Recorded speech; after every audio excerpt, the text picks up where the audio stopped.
Cultos EBAC. Bom dia, meu nome é Paulo. Shalom a toda a igreja, aos ouvintes do YouTube. Hoje nós iremos falar sobre a parábola da rede. A parábola da rede é a última da série das parábolas de Jesus, que começou aí no segundo semestre de 2021.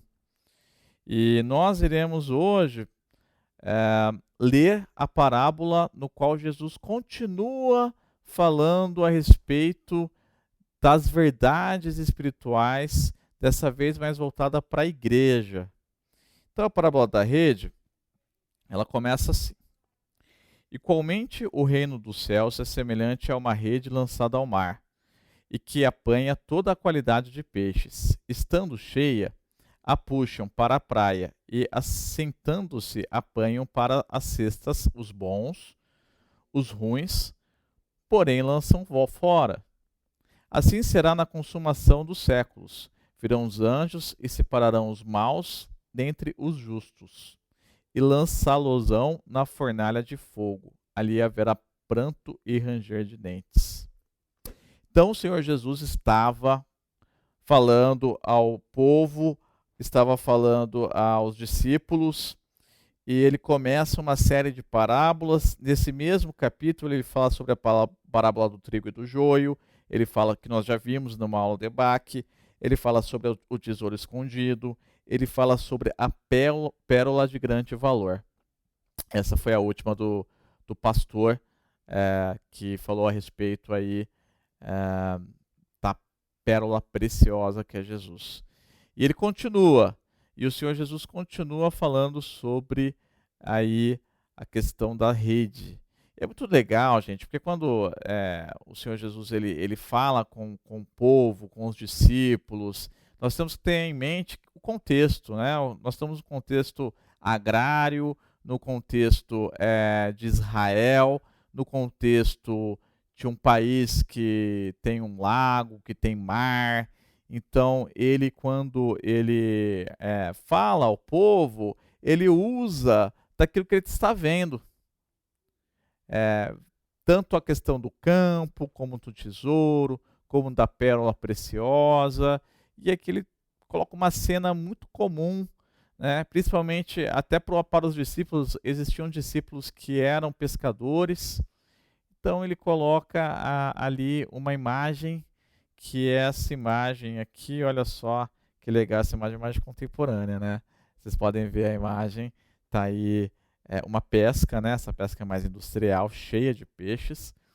E nessa pesca ele começa a dizer uma verdade bíblica a respeito do reino dos céus.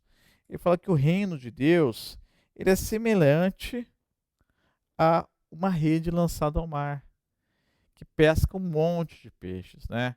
Quando nós se prontificamos a falar sobre o Evangelho de Jesus Cristo, quando nós, discípulos de Cristo, começamos a falar sobre as verdades espirituais, é um enxame de pessoas que aparecem interessadas para conhecer o reino de Deus. Porém, os peixes têm qualidades. Os peixes têm qualidades. Então, nós temos aí os peixes bons e os peixes ruins. Temos os peixes que é possível, né, de se alimentar, e tem os peixes que não é possível de se alimentar. E Jesus foca nisso. E é importante dizer o contexto, né? Jesus ele está pregando no século I para um povo que já tem uma religião, né? Eles seguem os fariseus, eles seguem os saduceus, eles seguem os mestres da lei. E muitas vezes esses mestres da lei, esses fariseus, eles exageravam. Eles colocavam muitos requisitos para a pessoa ter uma vida bíblica, uma vida com Deus. Requisitos estes que não tinham nada a ver com a palavra de Deus ou com o Senhor. Muitas regras que fugiam das regras essenciais de uma vida com Deus, que é amar a Deus em primeiro lugar e acima de todas as coisas, amar o seu próximo, né? Amar os seus inimigos, como a gente viu no Sermão do Monte. Então Jesus aqui, ele chama atenção para os peixes, ele chama atenção para o rebanho. Ele chama atenção de quando a palavra de Deus ela é exposta, o que vem? Vem pessoas de todos os lados, de todos os cantos.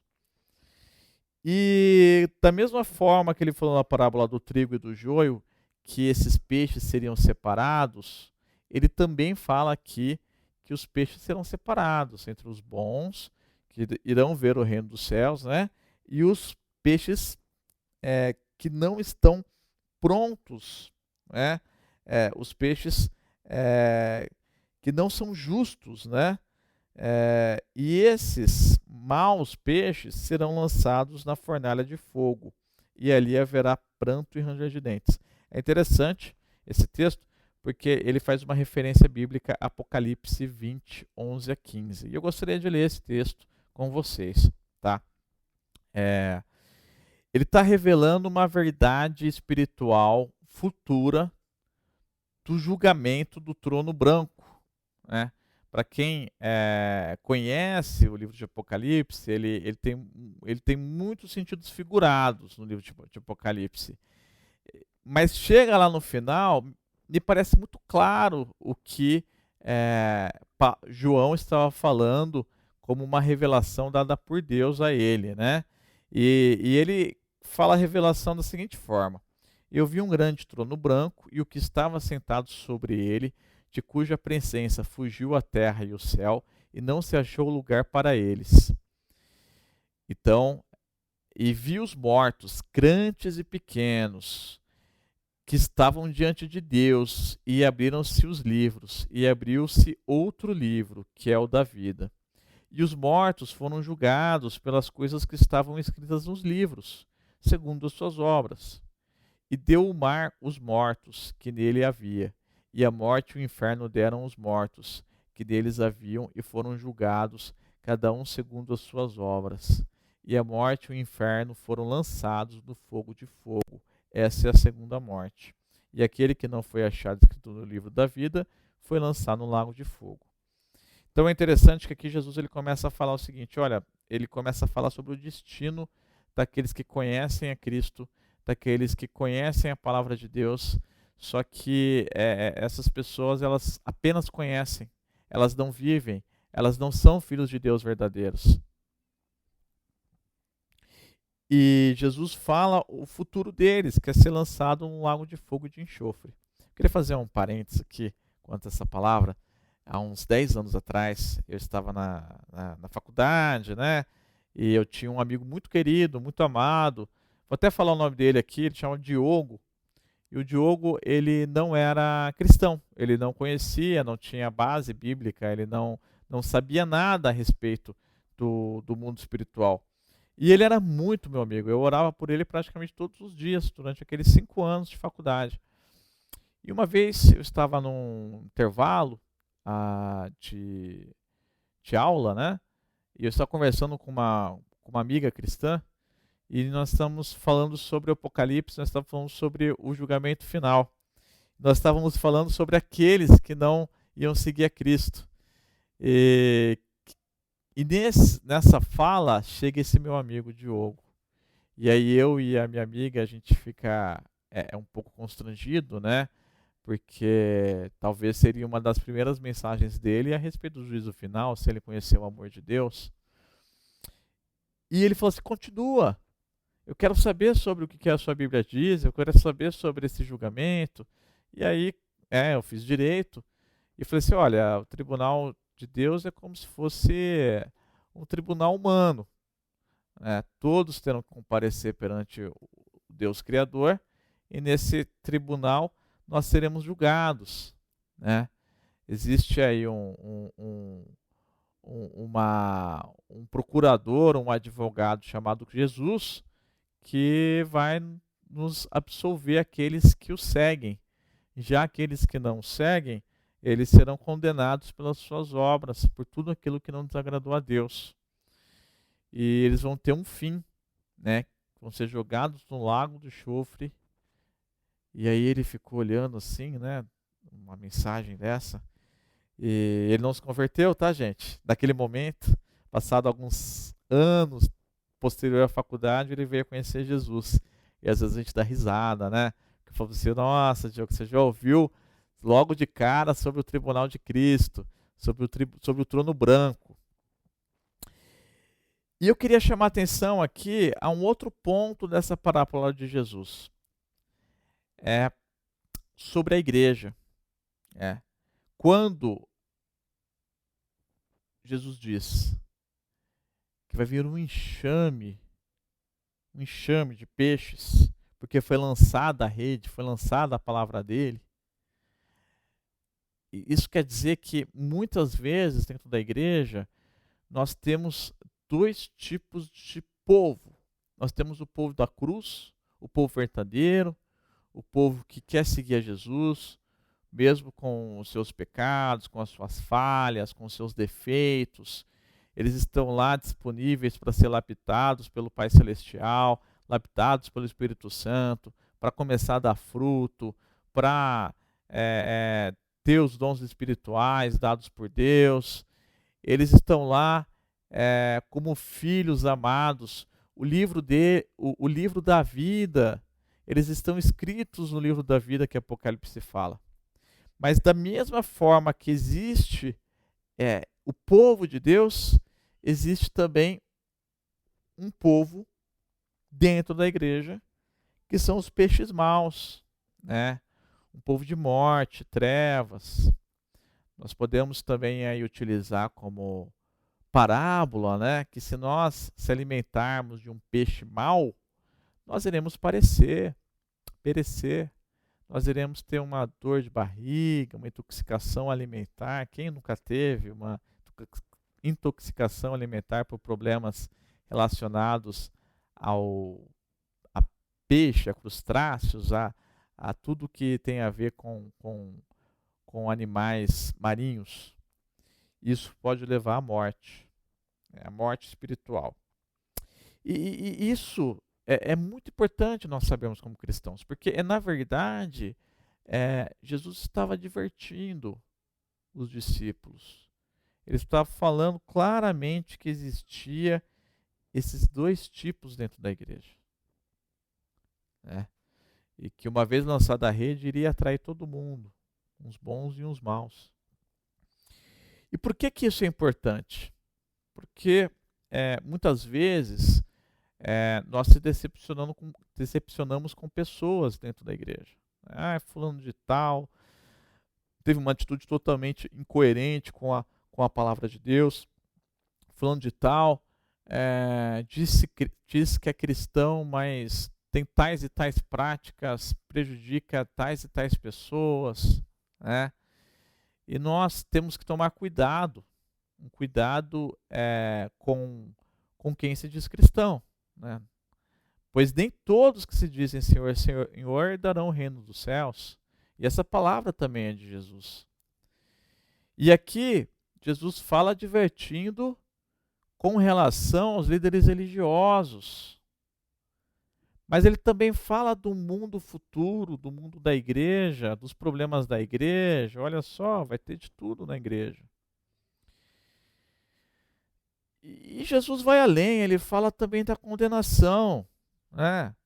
Em outras palavras, quando o evangelho chega para a vida de uma pessoa, ela chega como uma espada de dois gumes. Ou aquela pessoa vai ser salva, ou aquela pessoa será condenada, porque a rede foi lançada, ela conheceu o evangelho. E ela vai responder por isso, porque ela conheceu a verdade.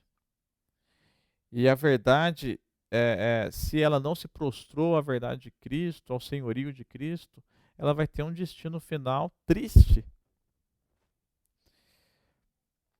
Com relação a isso, eu queria indicar dois livros com relação à parábola. Um é Dê Outra Chance à Igreja. Muitos de vocês talvez já foram decepcionados no ambiente eclesiástico porque caíram nas garras dos peixes maus. Muitos aqui podem ter sido vítimas de líderes religiosos maus que não têm parte com o Senhor Jesus e que foram machucados, foram encontrados em períodos vulneráveis e estão afastados da igreja porque acreditam que aquele ambiente é tóxico. Quantos amigos não falam isso para mim? Amigos que saíram da igreja, o ambiente é tóxico. A igreja tem um ambiente tóxico. Porém, eu recomendo vocês lerem esse livro. Dê outra chance à igreja. Tá? E é legal porque tem uns peixinhos aqui. Olha só os peixinhos bons aqui, ó. Água transparente, os peixinhos bons aqui. Porque esse livro ele vai ensinar muito com respeito à igreja, a nós sabemos diferenciar a nossa expectativa com a igreja, porque Jesus sempre nos traz a realidade. Ele nunca mentiu para nós, ele sempre disse para nós que nós temos que conviver com os dois tipos de peixe e que não há motivos para a gente se decepcionar com um próximo que nos fez mal dentro do ambiente de igreja. Pelo contrário, oremos para que aquela pessoa tenha uma conversão verdadeira com Cristo e não a julguemos, porque cabe o julgamento que é do Senhor no tribunal, né? No trono branco. E nós devemos, então, a partir deste momento, entregá-los ao Senhor Jesus Cristo e não se afastar do corpo, não se afastar da rede, porque ali também há alimento. Ali também há alimento espiritual. É só saber discernir, né? O que é um peixe bom e o que é um peixe mau. O outro livro é a Zohag, que fala sobre os conflitos de Cristo com as instituições religiosas, né? É um livro muito interessante, de um reverendo, pastor presbiteriano. Nesse livro ele conta como que uma liderança negativa dentro da igreja pode destruir pessoas, mas o como também uma liderança positiva pode levar muitas pessoas a Cristo. E isso está totalmente ligado com a rede, com os peixes que vêm. Nós temos que saber também que, da mesma forma que Jesus nos atinge com a graça dele, e qual que é a graça dele? Nós fomos pescados por ele, né? O Senhor lançou a rede e nós fomos pescados. E muitas vezes, primeiro que isso é uma graça, conhecer a palavra de Deus, conhecer o Senhor Jesus. Isso é uma graça, ser lançado à rede. Todos que estão me ouvindo aqui podem ter essa oportunidade. E muitos aqui se lembram desse momento. Um momento onde não se conhecia nada da palavra de Deus, da verdade. E aí, a partir do momento que começa a ouvir a palavra de Deus, começa a ser transformado por Jesus Cristo. Então, a rede significa graça também. É uma graça, né? Essa graça na minha família veio há 4 gerações atrás. Veio com meu bisavô. E eu pude ter a oportunidade de conhecer, de ser pescado desde a minha infância, desde que eu me conheço por gente. Então, a rede também é graça. Porém, a rede também é juízo. Também é juízo. E num mundo onde nós aprendemos muito sobre os nossos direitos, nós também temos que saber também os nossos deveres. Nós também temos que saber que existe um justo juiz e que vai existir um julgamento sobre os nossos atos. E é bom que a igreja saiba disso, como também vai haver uma punição. É bom que nós saibamos disso, que existe uma punição também. Aqui se discute, e eu não vou entrar nesse tema, eu deixo esse tema para os pastores da igreja, se discute o como que será esse lago de fogo, a fornalha ardente, o ranger de dentes, se é um sofrimento eterno ou não. Isso eu deixo para a doutrina da igreja. Para a doutrina da igreja. Até porque eu espero não estar lá. E eu espero que você que está me ouvindo também não esteja lá também. Eu espero que nós possamos nos encontrar com o Senhor na consumação dos séculos, né? No final da era. Eu espero de coração que o nosso nome esteja escrito no livro da vida e que nós possamos ceiar junto com Cristo na eternidade, assim como nós simbolicamente também ceiamos com Ele no dia da Santa Ceia, que inclusive é semana que vem aqui na nossa igreja, você está convidado para participar. Enfim, tudo que o Senhor Jesus Cristo fala tem um valor enorme e um significado enorme. Porém, ele traz para nós de uma forma simbólica, usando de cotidiano, para explicar uma verdade espiritual gigantesca. Não deixe de ler o Evangelho de Jesus Cristo através de Mateus, de Marcos, de Lucas e João. Que a graça de Deus possa acompanhá-los em mais esta aula da EBAC. Fiquem com Deus. Amém?